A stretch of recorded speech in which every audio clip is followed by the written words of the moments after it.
ଆଜିର video start କରିବା ବାସି ପୁରୀରୁ। ହଁ ସାଙ୍ଗମାନେ, ଆଜି ଆମେ ଖାଉଛୁ ବାସି ପୁରୀ, ତା ସାଥିରେ ତରକାରୀ ଆଉ ଟିକେ ଚାହା। ଶୀତ ଦିନ ସକାଳେ ବାସି ଜିନିଷ ଖାଇବାରେ ଅଲଗା ମଜା ଥାଏ। ଆମେ 2 ଜଣ ସାଥି ହେଇକି ଖାଇ ଦେଇଥିଲୁ।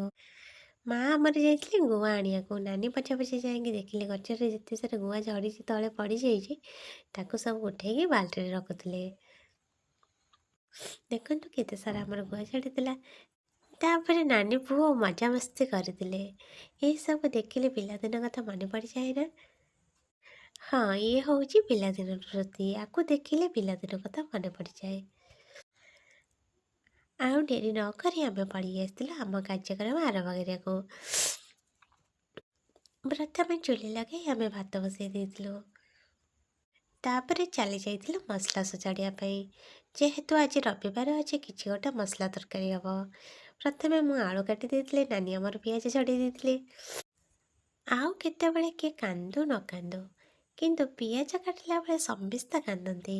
ଆଜିର ପାଳିଟା ମୋର ପଡ଼ିଥିଲା। ଆଜି ବହୁତ ଲେଟ୍ ହେଇଯାଇଥିଲା। ଆମେ ଜଲ୍ଦି ଜଲ୍ଦି କାମ ସାରିବାକୁ ଚେଷ୍ଟା କରୁଥିଲୁ, କାହିଁକିନା ଆମର ଛୋଟ ଛୋଟ 2ଟା ଛୁଆ ଅଛନ୍ତି। କଟାକଟି ବଟାବଟି ସବୁ ସରିଲା ପରେ ମୁଁ ଚାଲି ଯାଇଥିଲି ମସଲା ତରକାରୀ ରେଡ଼ି କରିବାକୁ। ମସଲା ତରକାରୀ ରେଡ଼ି କରୁ କରୁ ମୋ ପୁଅ 2 ଥର ପଚାରିଲାଣି, ମାମା ରୋଷେଇ ସରିଲା କି ନାହିଁ। ଆଉ ଡେରି ନ କରି ମୁଁ ଜଲ୍ଦି ଜଲ୍ଦି ମସଲା ତରକାରୀ ବସେଇଦେଲି।